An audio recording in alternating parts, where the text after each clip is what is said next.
I heard it said once that the number one thing that separates the amateur singer from the professional singer is phrasing.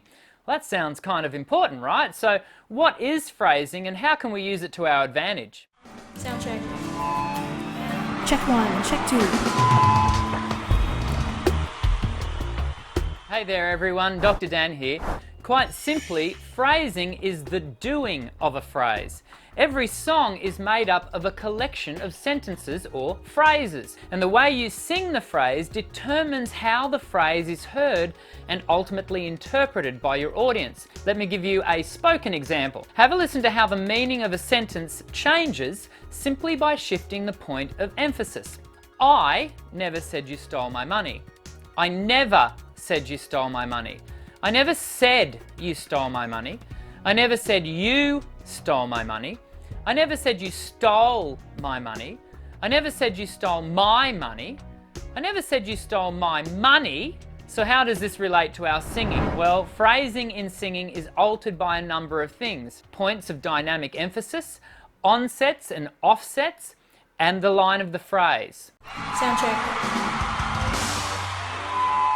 Okay, let's have a little bit of fun with this. Let's use the spoken sentence I just said before. Have a listen to what happens when I change the points of dynamic emphasis. I never said you stole my money. I never said you stole my money. Just like in the spoken version, moving the point of dynamic emphasis changes up the interpretation of the phrase. It's the same lyric, just sung differently each time. Sometimes the composition or the arrangement of a piece will give you the signposts necessary for the best phrasing of a sentence. But sometimes, actually more often than not, you're going to have to practice each and every phrase differently to see which one you think will best communicate the lyric.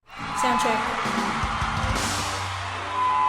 The next thing that will enhance your phrasing is your onsets and offsets. An onset is the way your voice commences the sound, and the offset, as you guessed it, is the way your voice finishes the sound. Now when you think about it, there are multiple points of onset and offset during a single phrase. I want to zero in on the way your voice starts the phrase and ends the phrase. Again, have a listen to our highly emotive sentence. I never said you stole my money. Did you hear the vocal fry at the beginning of the phrase and the breathiness at the end? Have another listen. This time I'll sing it with a clean or simultaneous onset and offset, and then I'll do it the same as before. I never said you stole my money.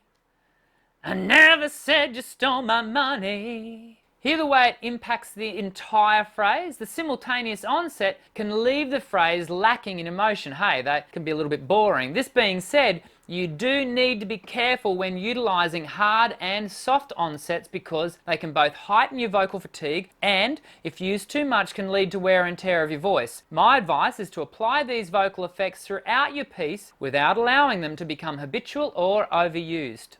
Sound check.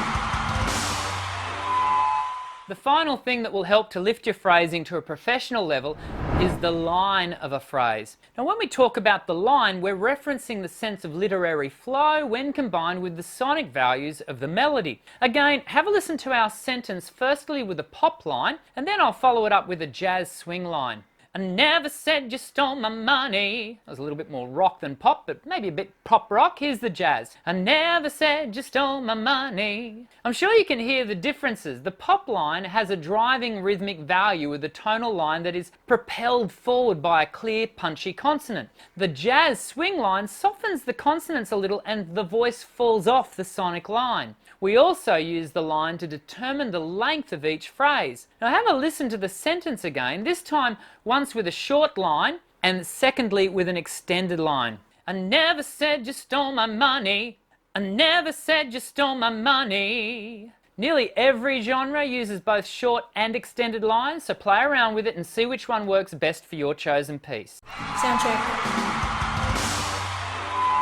One final tip about phrasing. I highly recommend listening to the great singers in your favourite music genre. For example, if you love pop, listen to Michael Jackson, Ed Sheeran, Katy Perry. If you love jazz, listen to Frank Sinatra or Ella Fitzgerald. Have a listen to the way they phrase. Guaranteed they are all using the techniques we've covered in today's video. In most instances, instances, I'm not really into encouraging the emulation of other singers, but when it comes to phrasing, there's so much to be gained by listening to and copying the best. Time for me to sign off. I hope you enjoyed the video today, and if this is your first time here at Voice Essentials, I hope you found the video really helpful.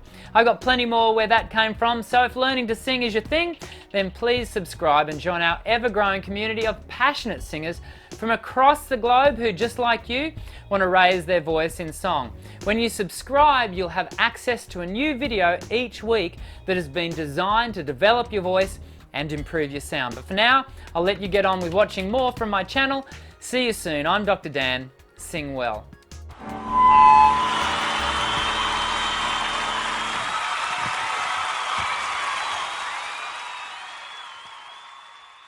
I heard it said once that the number one thing that separates the amateur singer from the